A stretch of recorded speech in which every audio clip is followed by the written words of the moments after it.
송구영신 예배 안 하는 교회 많더라고요. 아, 그거 알았으면 안 할 걸. 해야 되는 줄 알고 오늘 목사님들 다 전화 와가지고 송구영신 자기도 안 한다고 막 얘기하더라고요. 그래서 그냥 왜 진작 전화하지 지난주에 이런 마음도 들고 내일 또 주일인데 이게 또 어떡하냐 뭐 이런 생각 들다가도 하기를 잘한 것 같아요. 왜냐하면 어차피 뭐 지금 이 시간에 TV를 보든지 아니면 핸드폰 보고 잠들 건데 그래도 우리가 2023년 1월 1일이 2022년 12월 32일과 물리적으로 다른 건 하나도 없지만 그럼에도 불구하고 이렇게 전 세계적으로 무언가를 기대하고 소망하는 것, 아니 제가 봤을 때 기대와 소망보다는 좀 끊고 싶은 거예요. 올해 여러 가지 많은 것들에 대해서. 아니 뭔가 새로 좀 시작하고 싶은데, 뭔가 좀 변화되고 싶은데, 좀 회복하고 싶은데 누가 좀 끊어줬으면 좋은데 내가 아무리 노력해도 안 되는데, 이렇게 온 나라가, 온 세계가 이렇게 한 살 더 먹는 거는 또 안타깝지만 또 보고 보면 내년에 또 만 나이니까 또 내려간답니다. 그러니까 그럼에도 불구하고 송구 영신 예배를 이렇게 드리는 가장 중요한 이유는 영신에 대한 기대보다 송구, 올 한 해 있었던 지금까지의 많은 후회와 해안들을 좀 제발 좀 가면 좋겠다라고 하는 마음이에요. 그래서 우리가 송구 영신 예배를 드리지요.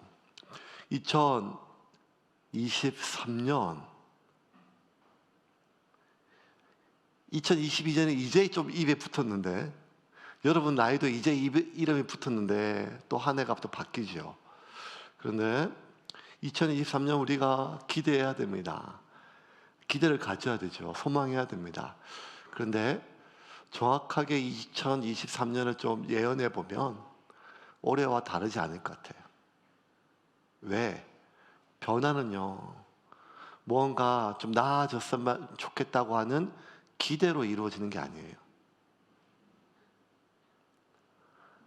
회복은요, 좀 끊고 새로 시작했으면 좋겠다 하는 바람으로 이루어지는 게 아니란 말이에요.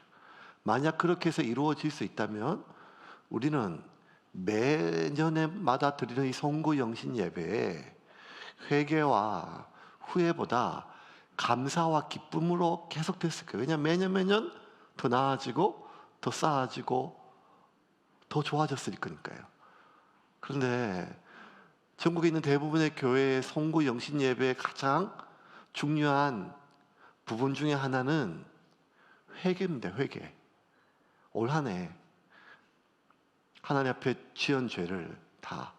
근데 그 회개는 하나님 앞에 죄를 좀 씻고 또 정결케 되고자 하는 마음보다, 설교 초반에 말씀드린 것처럼 이 지긋지긋한 이것을 좀 끊기를 바라는 마음이에요.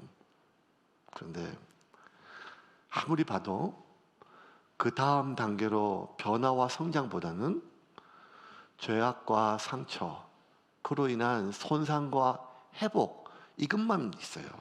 변화되고 성장하는 게 아니라 손상되었다가 조금 회복되었다가 손상되었다가 조금 더 회복되어가.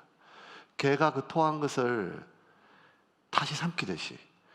왜 토하겠어요? 소화할 수 없어서 힘드니까 토했다가 토한 것을 이내 또 삼키듯이 우리는 회개한 죄를, 토해낸 욕망을 우리가 그렇게 되올려낸 후회와 해안을 또 다시 삼키고 먹고 그렇게 살아가는 삶이 어쩌면 지금까지 우리의 삶의 모습이 아니겠습니까? 변화가 반드시 필요합니다. 이제는 변화가 필요한 시기가 분명합니다. 변화가 필요해요. 어떤 변화인가 하면 좀 이렇게 온도의 변화가 아니라 질적인 변화가 필요한 시기예요. 우리는 진짜 온도의 변화는 있어요. 금방 뜨거워졌다 금방 식고 늘 온도의 변화가 있어요. 뭔가 다짐했지만 또 다짐했지만 또 하고. 그리고 온도의 변화는 금방 식습니다. 질적인 변화. 그냥 우리가 흔히 아는 물이요, 물. 99도까지는 그냥 물인데, 액체인데 100도가 되는 순간 이게 끓으면 액체에서 기체로 바뀌잖아요. 주전자 안에 갇혀가지고 아무리 발버둥 쳐도 1도부터 99도까지는 그냥 주전자 안에 있지만, 마지막 그 1도를 넘겨서 100도가 되면, 끓으면 액체가 아니라 기체가 되어서, 수증기가 되어서 그 반복되는 주전자 안에서 끓고 씻고의 반복이 아니라 주전자를 좀 벗어나와서 좀 자유롭게 홀럴 날아다니는 그 물의 변화. 근데 여러분, 1도에서 99도까지 물이 올라가려면요, 얼마나 에너지가 많이 들어요. 요즘같이 추운데 방에 보일러 뗄 때면 얼마나 기름값이 많이 듭니까? 1도 0도죠. 1도에서 0도에서 99도까지 물을 좀 데우려면요, 에너지가, 가스값이 말도 못하게 들어요. 그런데 그렇게 에너지를 많이 들여도 1도부터 99도까지는 변화는 없어요. 질적인 변화는 없어요. 온도의 변화뿐이에요. 근데 마지막 그 1도가, 그 마지막 1도는 지금까지 내가 들였던 노력, 수고, 에너지의 99분의 1이란 말이에요. 99분의 1. 그 마지막 1도를 넘기는 순간 질적인 변화가 오는데, 많은 사람들이 70도에서 60도에서 90도에서 멈추고 다시 식었다가 다시 데워졌다가 다시 식어졌다가. 그러면 여러분, 그 마지막 1도의 변화, 그 1도의 변화의 핵심이 뭡니까? 오늘 바울이 사랑하는 아들, 영적인 그 아들 디모데에게 전해주는 그 메시지에 있어요. 디모데야, 너는 지금까지 내가 말한 모든 것들을 지켜 전심전력하여 행하라는 거예요. 여기서 지키려 행하라가 아니라 전심전력하여. 이 두 단어가 중요해요. 전심, 모든 마음으로; 전력, 모든 힘으로요. 우리가 하나님의 뜻을 누구보다 알아요. 하나님 뜻은 한 가지예요. 마음을 다하고 뜻을 다하고 목숨을 다하여 주 너의 하나님을 사랑하며 내 이웃을 내 몸과 같이 사랑하라. 여기서 사랑보다 어쩌면 더 중요한 말이 뭔가 하면, 마음을 다하여 뜻을 다하여 목숨을 다하여. 그 마음, 뜻, 목숨보다 더 중요한 단어는 무엇인가 하면 다하여라는 말이에요. 다하여.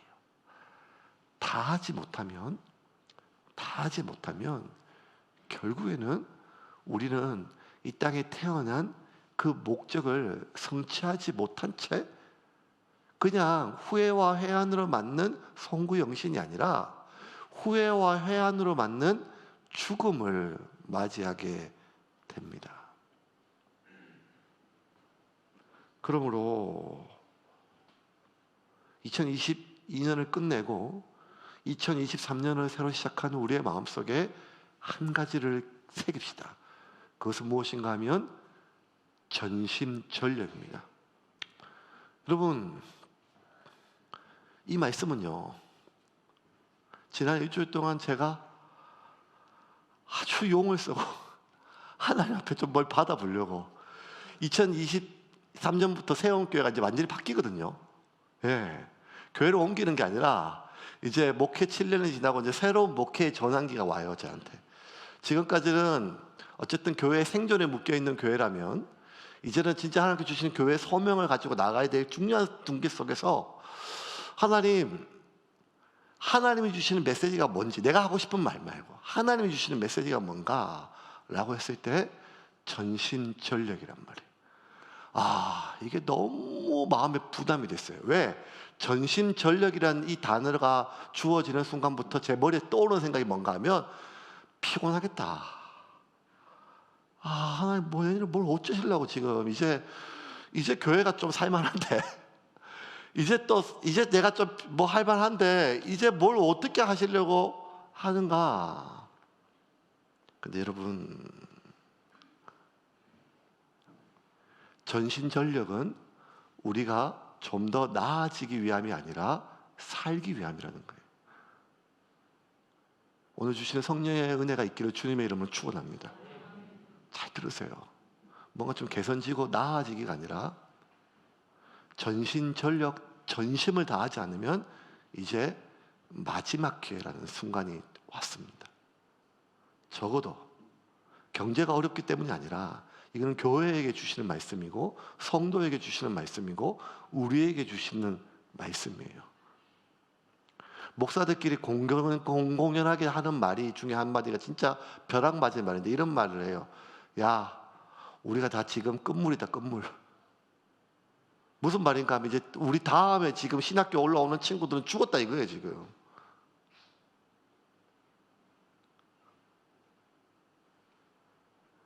어쨌든 대한민국에서 신학교 중에 경쟁률이 제일 높은 데가 총신이거든요.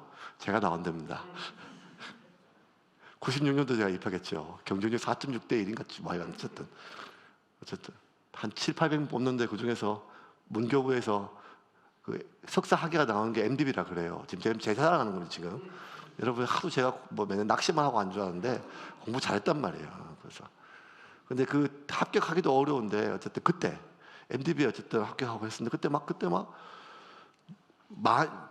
3수 4수가 아니라 5수 6수 하시는 분도 있었어요. 뭐 어떤 분들은 쉽지만 또 어떤 분들은 또 어려우니까. 예. 그런데 올해 마지막 남은 총신대학마저 신학대학마저 미달이 됐대요.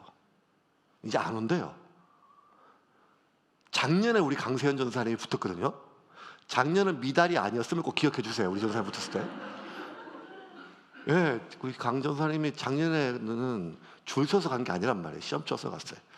예, 그거 꼭 기억해 주세요. 예, 물론 올해 이제 학교 다니지만 작년에 붙었다는 걸 기억하시고.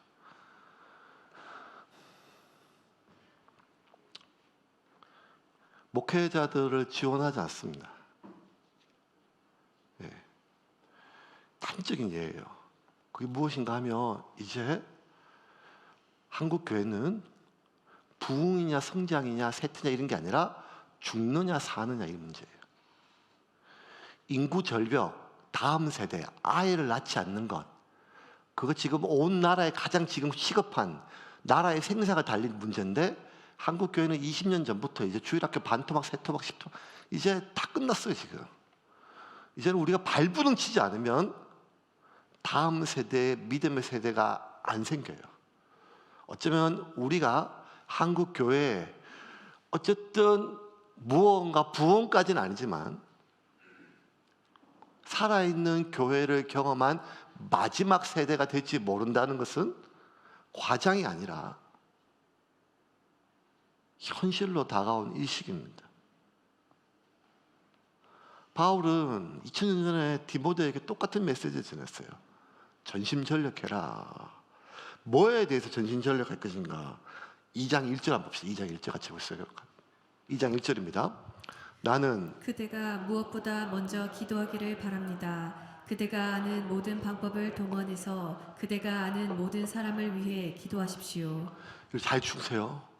나는 그대가 무엇보다 먼저 기도하기를 바랍니다. 여러분, 첫 번째 뭘 전심전력해야 되는가 하면 기도하는 것입니다. 뻔한 얘기가 아니라 여러분 이 얘기는 마지막 사형 선고, 암으로 이제 죽는다라고 하는 사형 선고를 받기 직전에 의사가 하는 처방으로 들어야 돼요. 계속 띄워주세요. 나는 그대가 무엇보다 먼저 기도하기를 바랍니다. 그대가 아는 모든 방법을 동원해서 그대가 아는 모든 사람을 위해 기도. 그대가 아는 모든 방법을 동원해서 여러분. 디모데는요 목회자예요.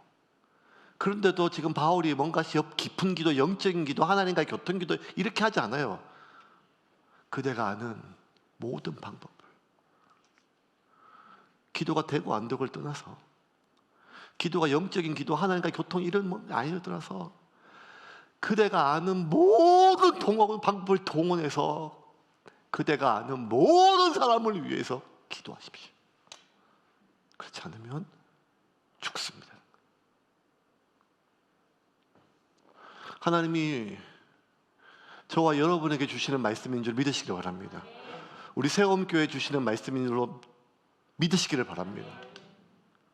우리가 아는 모든 방법을 동원해야 돼. 이제는 좀 더 깊은 기도, 은혜로운 기도, 기도가 잘 되는 곳, 뭐 한국교회 그런 시기가 있었어요. 어떤 기도원 가면 어떤 집회 가면, 어떤 목사님 가면 이제 그런 식이 아니에요. 이제는 진짜 여호와의 이상과 은혜가 희귀한 시대예요. 설교는 넘쳐나고 큰 교회도 많아졌지만 그럼에도 불구하고 하나님의 계시와 하나님의 뜻이 하나님 마음에 합한 교회가 드문 이 시대에 우리는 기도할 수 있다면, 아니 기도해야 된다면 그것이 어떤 방법이든지 기도해야 된다는 거예요. 하나님 앞에 나를 묶어야 된다는 거예요. 임직자 교육이 지금 벌써 3주차 들어섰거든요. 빡세요. 주일 저녁에 오후에 4시부터 6시까지 제가 120분 강의해요. 여러분 설교 40분 길다 생각하면 안 돼요. 임직자도 지금 120분씩 듣고 있거든요. 그러면서 지금 계속 후회하고 있어요. 이게 내가 지금 집사를 할 게 아닌데 괜히 잡혀가지고 이렇게 있다. 고사를 하고 있다. 숙제할 딴거 없어요. 하나밖에 없어요. 지금 30분 기도해요. 30분 기도. 무엇을 위해 기도하라고 제가 안 해줘요. 그냥 30분 기도해라. 30분 기도해라. 30분 기도해라. 매주일 출석 부르는데 출석이 내가 아니라 3, 5, 1, 6 뭐 이런 거예요. 그게 뭔가 하면 내가 이번 일주일 동안 30분 이상 기도한 날수예요. 예, 김일성처럼 지금 교육하고 있어요. 지금 21세기에 이런 게 어디 있겠어요. 그냥 무식하게 뭘 그러니까 어쨌든 기도하라는 거. 그러면 제가 첫날 얘기한 게 이거예요. 기도는 몸으로 해라. 기도가 안 됩니다. 기도가 깊이 있는 기도, 영적인 기도, 이게 중요한 게 아니에요. 지금은 일단 기도해서 하나님 앞에 내가 서야 된다. 기도해야 된다. 기도하지 않으면 죽는다. 왜?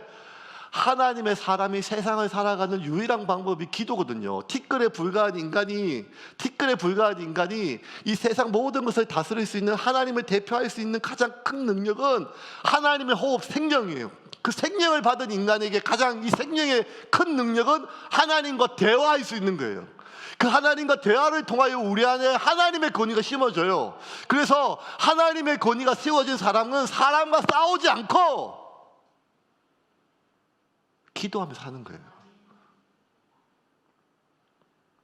근데 우리는 너무 사람과 싸워요. 사람 앞에서도 싸우고, 생각 속에서 그 사람하고 싸우고, 자다가도 그 사람하고 싸워요. 마음속으로 계속 싸워요. 권위가 없으면 싸우거든요. 하나님이 우리를 다스리라고 보내셨지 싸우라고 보내신 게 아니란 말이에요. 기도해야 된다는 거예요. 당신은 할 수 있는 모든 방법을 동원해서 당신이 알고 있는 모든 사람을 위하여 기도하라는 거예요. 왜? 그 기도의 능력도 중요하지만 그 기도가 당신을 살린다는 거예요. 그 기도가. 그래서 여러분 2023년부터, 아니 오늘 이 순간부터 세원교회는 기도합니다. 아멘 안 하잖아요 지금. 이럴 줄 알았어요. 제가 설교 준비하면서 분명히 이 대목에 아멘 안 할 거다 생각 알았어요. 2023년 이 순간부터 세원교회는 기도합니다. 모이면 기도하고 또 기도하고 만나면 기도합니다. 모이면 기도하고 만나면 기도해요. 근데 문제는 이거예요. 어느 순간부터 교회에서 모이면 기도하는 게 조금 어색해졌어요. 순모임 끝나고 다 밥 먹고 얘기하는데 우리만 가서 다닥 기도하기가 또 쑥스러워요. 생뚱맞아. 저거 또 유난 뜨는 것 같아요. 그래서 모여서 기도하는 게 좀 어색하고, 뭐 우리 좀 같이 좀 기도하자 이런 말이 쑥스럽고, 우리 합심해서 좀 기도하자는 것이 뭐 유난 뜨는 것 같고, 그렇죠. 근데 여러분, 교회에서조차 기도하는 것이 유난 뜨는 것처럼 느껴진다면 우리 어디서 기도해야 될까요? 교회에서조차 기도하는 게 뭔가 좀 생뚱맞는 것처럼 느껴진다면 우리는 도대체 어디서 기도해야 될까요? 저와 여러분은 목에 칼이 들어와도 골방에서 우리의 기도의 분량을 채우는 신앙이 아니잖아요. 그런데 어느 순간부터 우리 좀 같이 기도하자라는 말이 쑥스러워지기 시작했어요. 우리 좀 같이 기도합시다라는 이 말이 목소리를 같이 두 명이든 세 명이든 나를 위해 좀 기도해줘 라는 말이 무언가 쑥스러워지는 이 시기가 어쩌면 가장 큰 위기예요. 왜? 성도가 기도를 잃어버렸기 때문이에요. 그리고 또 교회가 기도를 잃어버렸기 때문이에요. 여러분, 예배 전에 기도하세요. 예배 시간에 헐레벌떡 오지 말고 좀. 그 잔소리 듣지 말고 여러분. 이거 이제 안 되면 죽습니다. 예배 전에 기도해야겠죠. 예배 끝나고 기도합니다. 순모임 끝나고 기도합니다. 기도해야 됩니다. 밥 먹고 그냥 이야기하고 여러분 그 7년 동안 해봤는데 아직도 그냥 그대로예요. 아니 그 귀한 거예요. 그 나쁜 거 아니에요. 그 귀한 거예요 진짜. 근데 그것도 없는 게 많으니까요. 근데 이제는 기도해야 돼요. 기도해야 돼요. 이제 뭐가 다 바뀐 것 같아요 제가. 왜냐하면요 여러분 교회를 좀 보세요. 교회를 보세요. 교회 이거 하나 공사할 때부터 교회의 모든 컨셉이요 뭔지 아세요? 교회처럼 안 보이는 거예요. 공사이기 다 전부 다. 그래서 밖에서 부역 아파트에서 교회 공사할 때 여기 있는 성도님 중에 한 분이에요. 여기 교회 처음 와가지고 막 제가 이제 그때 이렇게 반바지 입고 런닝구만 입고 이제 막 옆에 막 하고 있을 때요. 그때 그래가지고 2가지 물어보더라고요. 저한테 물어보시더라고요. 여기 뭐 하는데요? 그러니까 교회예요. 그랬더니만 식당인 줄 알았어요. 이렇게 해가지고 2번째 저한테 근데 목사님은 어디 계세요? 그렇게 했는 거예요. 아마 저하고 동욱이하고 둘이 있었으니까 목사로 아무도 안 보이는 모양이에요. 여기 계세요. 처음에는요 그랬어요. 교회처럼 안 보이려고 목사처럼 안 보이려고 애를 많이 썼어요. 그래서 처음에는 그게 참 듣기 좋았어요. 아유, 교회가 교회 같지 않아요. 목사님은 목사님 같지 않아요. 제가 왜 그랬겠어요. 내가 생각해도 좀 뭔가 답답하고 폐쇄적인 그 자기들만의 요새처럼 갇혀있는 그런 교회처럼 안 보이고 싶었던 거죠. 교회처럼 안 보이고 싶은 게 아니라 그냥 권위적이고 위선적인 목사처럼 안 보고 싶었던 거죠. 근데 여러분 교회는 교회다워야 되죠. 성도는 성도다워야 돼요. 그러면 교회에 대해서 예수님께서 뭐라 얘기하셨는가 하면 내 집은 만민이 기도하는 집이라고 하셨어요. 만민이 기도하는 집. 그러므로 우리가 무엇에 전념해야 되는가 하면 기도를 통해서 살아가는 법을 배워야 돼요. 이제 기도를 통해서. 그리고 바울이 디모데에게 또 전심전념하라고 가르친 것이 무엇인가 하면 읽는 것과 권하는 것과 가르치는 거예요. 디모데전서 4장 13절 말씀입니다. 같이 읽겠습니다. 내가 이를 때까지 읽는 것과 권하는 것과 가르치는 것에 전념하라. 읽는 것, 권하는 것, 가르치는 것. 하나님 말씀 읽는 것, 권하는 것, 가르치는 것. 목회자니까 권하고 가르치는 건 당연하지 않지만 읽는 것에 전신전력하라는 거예요. 1독반도 있고 2독반도 있어요. 여러분 주보에 나와요. 다 신청하세요. 왜?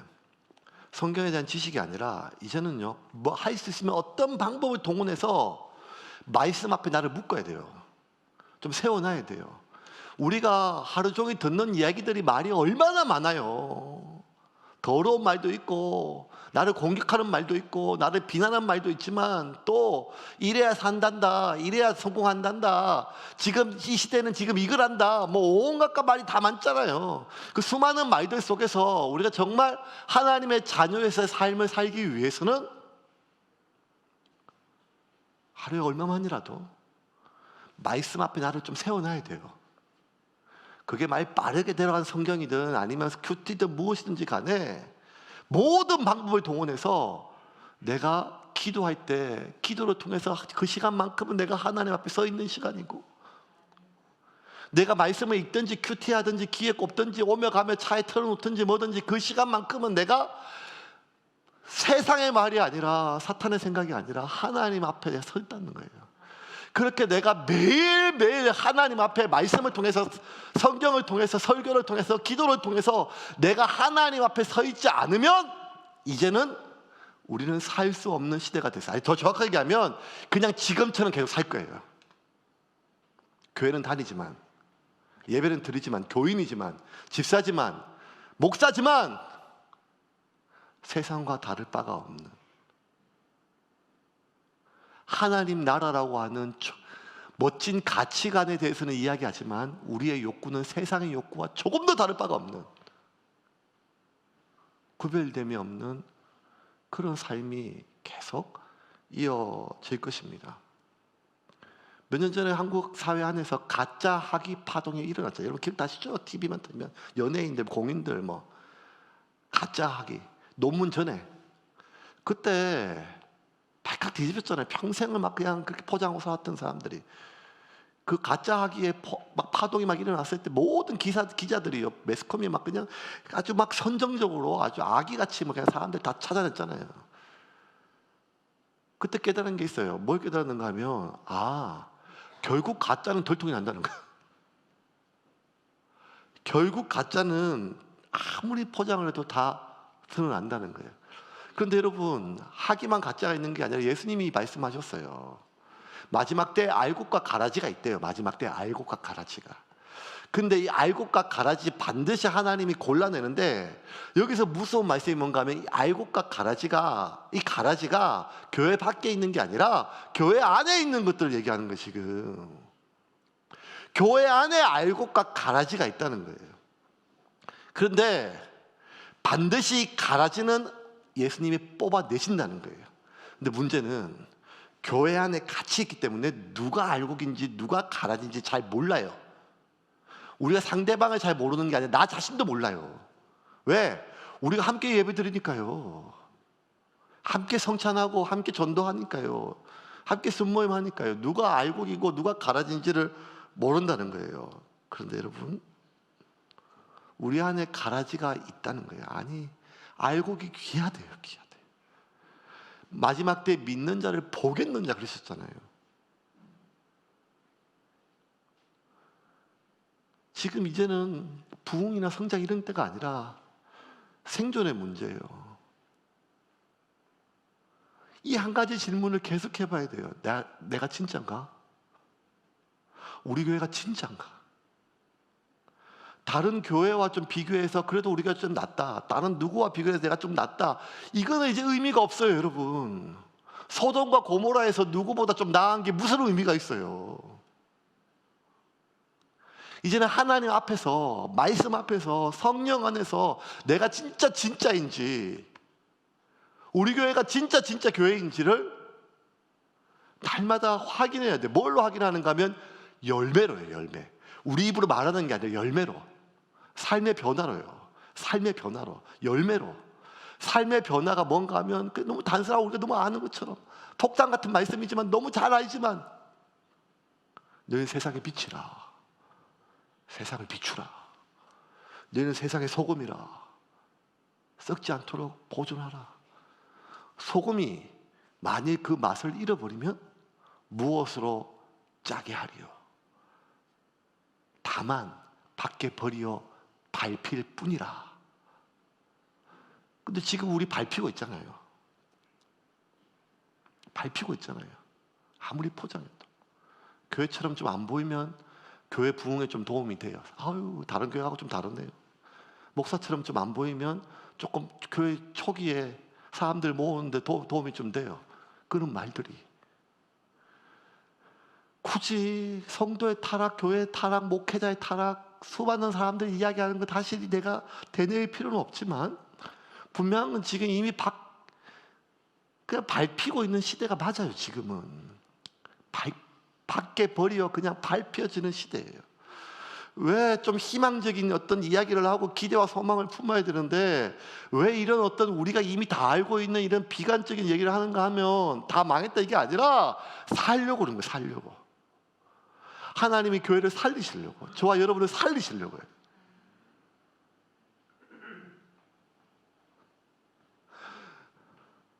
그 죄의 문제 해결 못하면 안 된다는 거예요. 지금 이제 끊어야 된다는 거예요. 지금 이제부터는. 언제까지 그 문제 달고 살 거예요, 여러분? 회개하고 또 회개하고 회개하고 또 회개하고. 음란함이 넘쳐납니다.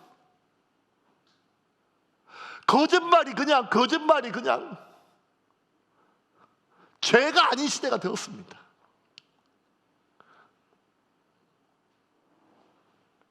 이게 해결 안 되면 우리에게 기회가 없습니다. 나는 진짜인가? 이거 누구보다 복음의 확신이 있었고 구원의 확신이 있었고 누구보다 하나님 앞에 관제와 같이 쓰임받았고 평생 그렇게 그냥 하나님 앞에 들어지는 번제처럼 살았던 바울조차도 마지막 순간까지 뭘 확인했는가? 나 진짜인가? 나 진짜인가? 나 진짜인가? 누가 하나님의 사랑에서 나를 끊을 수 있냐? 환난이나 죽음이나 적신이냐? 하늘에서 내려온 천사라도 그리스도 예수 안에 있는 하나님의 사랑에 나를 끊는다면 화가 있을 것이다. 누구보다 나를 향한 하나님의 사랑, 구원의 확신, 그것까지 있었던 사도 바울조차도 또 마음 한구석에 뭐가 있었는가 하면 내가 늘 진짜인가 하면서 염려하며 자신을 확인하고 살았어요. 고린도전서 9장 27절 말씀이에요. 제가 읽어볼게요. 내가 내 몸을 복종하면 내 몸을 친다는 거예요. 왜? 내가 남에게 전파한 후에 자신이 도리어 버림을 당할까 두려워한다. 이게 누구 얘기가? 바울 얘기예요. 바울 얘기. 바울이 그랬다는 거예요. 내가 남에게 구원하고 전했지만, 확신을 갖고 전했지만, 이런 나조차도 남에게 전했지만 오히려 내가 버림을 당할까 구원. 빌립보에 보낸 편지에 또 이렇게 적었어요. 볼까요? 3장 12절. 내가 이미 얻었다 함도 아니요 온전히 이루었다 함도 아니라 나 아직 잘 모르는 거야. 내가 오직 믿는 건 뭔가 하면 내가 그리스도 예수께 잡힌 바, 그분이 날 잡으셨다는 거예요. 그분이 날 잡고 계신다는 거, 그거 하나 말고는 내가 달려갈 힘이 확신할 수 있다는 게 없다는 거예요. 그래서 사도 바울은 마지막 순간까지 계속 확인했어요. 나 진짜인가? 사람들한테 확인한 게 아니에요. 사람들은 다 아유, 그게 참 괜찮네요. 아, 목사님 괜찮. 아유, 집사님 정도만, 이런 게 아니었어요. 하나님 앞에서, 말씀 앞에서, 성령 안에서 내가 진짜인가? 내가 진짜인가? 마지막 순간까지 바울은 그렇게 살아갔다는 거예요.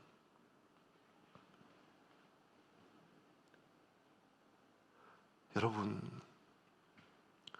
우리가 영적인 냉소만큼 위험한 게 없죠. 아유, 다 소용없다, 다 해봤는데 또 뭐 성경, 기도, 훈련, 말씀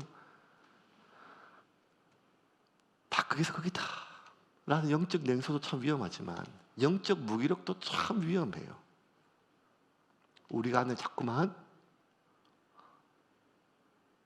믿음과 우리의 노력에 대해서 아무것도 할 수 없을 만큼 우리의 모든 노력과 수고에 대해서 무기력하게 만드는 말들이 얼마나 많습니까? 어쩌면 오늘 제가 여러분에게 하는 이 설교도 그럴 수가 있어요. 그런데 바울은 한 번 더 이야기합니다. 그 영적 무기력에서 일어나라. 4장 6절에서 8절까지, 7절부터 8절입니다. 4장 같이 읽겠습니다. 지금까지 그대는 믿음의 메시지로 양육받았고 건전한 가르침을 따랐습니다. 이제 그대는 그곳에서 예수를 따르는 이들에게도 이 가르침을 전해 주십시오. 그러면 그대는 예수의 귀한 종이 될 것입니다. 신앙을 가장한 어리석은 이야기를 멀리 하십시오. 하나님 안에서 날마다 훈련하십시오. 영적 무기력은 절대 금물입니다. 체육관에서 몸을 단련하는 것도 유익하지만 하나님 안에서 훈련받는 삶은 훨씬 유익합니다. 그런 삶은 현재는 물론이고 영원토록 그대를 건강하게 해줄 것입니다. 건강, 무병, 노후, 장수 중요합니다. 근데 여러분, 우리가 하나님 안에서 우리의 영혼이 살아있기 위해서 날마다 연습하고 훈련해야 됩니다. 그게 뭔가 하면 거룩을 심는 것입니다. 기도를 심는 것입니다. 말씀을 심는 것입니다. 단순해요. 안 했을 뿐이에요.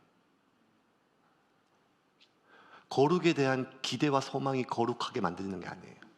거룩하지 못함에 대한 후회가 거룩의 삶을 만드는 게 아니에요. 거룩은 내 삶에 거룩을 심을 때예요. 나를 거룩하지 못하게 만드는 내 안에 있는 죄악과 싸우고 세상의 유혹을 뽑아내고 그리고 내 삶에 거룩을 심기 위한 피나는 연습이 나를 거룩하게 만들어요. 십자가를 지겠다고 하는 결단이 십자가를 지는 게 아니란 말이에요. 다른 인간들은 다 예수님 배신해도 나는 예수님 따라가겠다라고 하는 결심이 십자가를 지게 하는 게 아니에요. 그날 밤 다 예수님 따라서 십자가 지겠다고 목숨까지 바쳤지만 결국 그날 십자가 지신 분은, 십자가 지신 분 존재는 그날 밤새도록 기도하셨던 예수님 뿐이란 말이에요. 이 땅에 기도하러 오셨고, 이 땅에 십자가 지러 오셨고, 이 땅에 죽으러 오시는 예수님조차도 마지막 날 보냈던 대부분의 시간은 기도였어요. 왜? 나 역시 할 수만 있다면 이 십자가 안 지기를 바라는 마음이 너무 간절했거든요. 기도 없이는 안 된다는 거예요. 그러므로 여러분, 언제까지 후회하면서, 언제까지 무언가를 기대하면서 소망하면서 이내 식어버릴까? 이게 아닙니다. 단순하지만 이미 알고 있는 그것 하나를 우리가 결심하는 거예요. 어떻게? 기도를 심고 말씀을 심고, 기도와 말씀이라고 하는 수단에 우리를 매이는 것이 아니라 하나님 앞에 내가 매이기 위해서예요. 이거 하나밖에 없어요. 너무 단순한 결론이지만 가장 진리예요. 왜? 내가 내 힘으로 살아봤는데, 내가 진짜 내가 머리를 써서 여기까지 왔는데, 내가 사람과 엄청나게 싸워서 여기까지 왔는데, 결론이 이거란 말이에요. 결론이 지금이라는 거예요. 이제 내가 예수는 믿지만 내가 하나님의 능력으로 살아보지 못했다는 거예요. 내가 기도해서 하나님께 뭔가 기도 부탁도 하고 기도 응답도 받은 것도 있지만 내가 진짜 기도로 사는 삶을 경험해보지 못했다는 거예요. 근데 이게 아니라 이제는 내가 정말 하나님이 하나님이시고 하나님이 살아계신다면 내가 하나님의 자녀답게, 하나님의 자녀이기 때문에 난 죽어서 천국 간다 이것만 붙들고 그냥 이 삶을 사는 것이 아니라 하나님의 자녀로서 세상을 살아가는 삶의 방식을 한번 배워본다는 거예요. 그게 뭔가 하면 나의 힘이 아니라 예수님의 능력이에요. 내 안에 예수님이 있음을 믿고 성령의 힘으로 살아가는 거예요. 성령의 힘으로 살아가기 위해서는 내 모든 것들을 하나님께 내어드리고, 지금 내 안에 계신 성령님께 내가 내 자신을 내어드려야 되는데, 내가 내 자신을 내 안에 계신 성령님께 내어드리는 그 시간이 기도란 말이에요. 하나님 하시옵소서. 내 자신을 그 하나님 앞에 내어드리는 것이 말씀이라는 거예요. 말씀을 좀 정리하겠습니다. 마지막 전심전력의 마지막 방해물이 뭔가 하면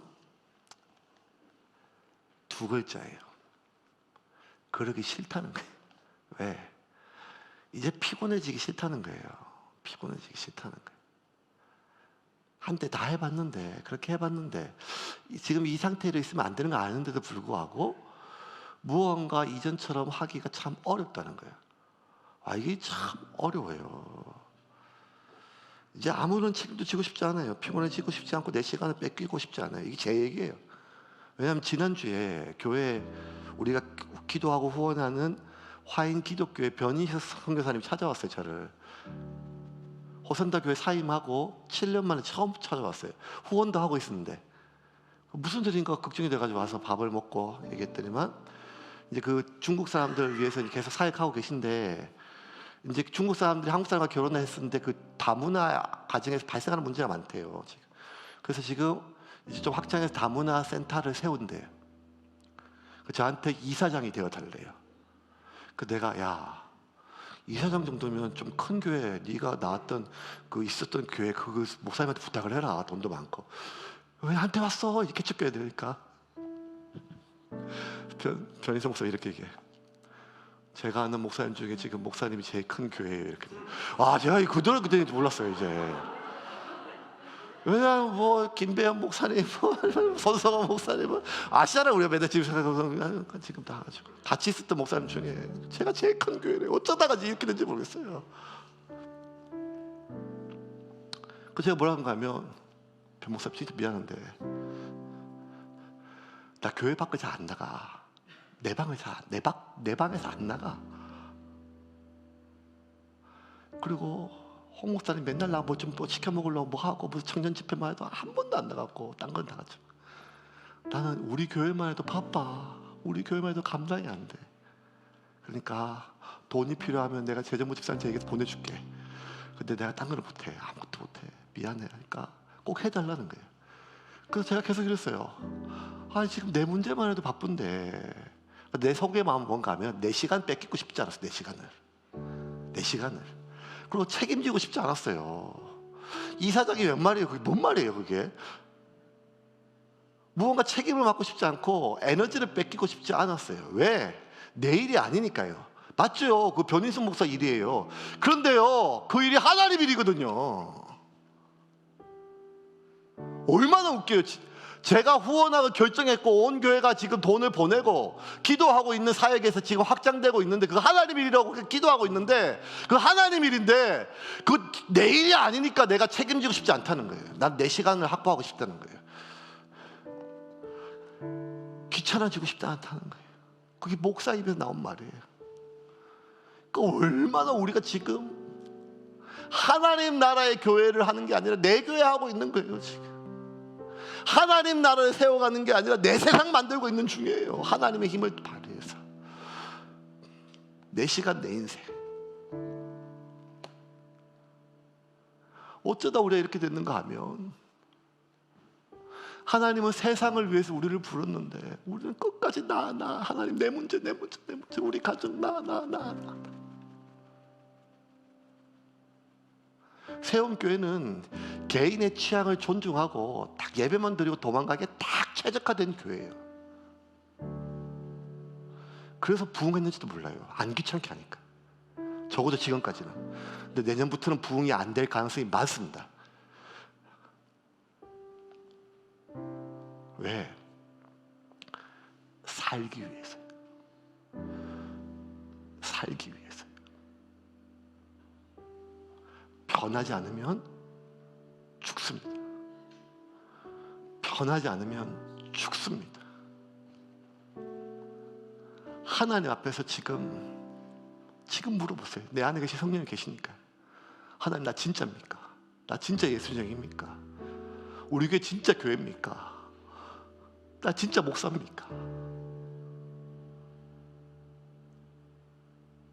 전심전력해서 2023년을 우리가 살아갑시다. 전심전력해서. 하나님이 우리를 부르신 이유, 하나님이 우리를 세움 교회로 불러 모으신 이유, 하나님이 나를 여기에 세우신 이유, 그 이유는 내가 안전한 곳에서 안락하게 퍼지게 있으란 말이 아니라 세상을 살리고 하나님의 나라를 세워가며 어두워진 세상에 빛을 비춰주고 어디가 길인지를 제시해주며 썩어져가는 세상 속에 소금의 맛을 내기 위해서 저와 여러분은 하나님께 부름 받은 줄을 믿으시기를 바랍니다. 근데 이게 내 힘으로 안 돼요. 내 힘으로 안 돼요. 내 힘으로 안 돼요. 오직 내 안에 계신 성령의 능력으로 해야 돼요. 그래서 오늘 우리는 새해 첫 사역을 성찬식입니다. 성찬식은 교회의 예식을 넘어 예수님의 피를 마시고 예수님의 살을 먹는 것입니다. 그럼에도 불구하고 여러분 안에 예수 그리스도가 있음을 믿으십시오. 내가 여전히 죄악에 빠져있고 내가 여전히 나 자신만 아는 철저한 이기적이고 연약한 존재이지만 그럼에도 불구하고 내 안에 예수 그리스도가 있음을, 그거는 부인하면 안 돼요. 왜냐하면 누구든지 예수가 주라 시인하면 그 안에 성령이 계시기 때문에. 그럼에도 불구하고 내 안에 예수가 계심을 믿어야 돼요. 그렇다면 내 안에 예수 계심을 의식하며 살아야겠지요. 그리고 예수 계심을 의식하며 사는 삶을 넘어 예수의 능력으로 살아가는 것, 예수의 힘으로, 성령님의 힘으로 살아가는 것입니다. 이제 우리는 주님의 살을 먹을 것입니다. 주님의 살을 먹을 것입니다. 주님의 피를 마실 것입니다. 그 순간 이미 여러분 안에 계신 그 예수님이, 성령님이 여러분의 살과 피를 이루어 저와 여러분을 하나님 나라의 일꾼으로 세워가 세움 교회를 온전히 교회다운 교회로 세우실 줄을 믿으시기를 바랍니다.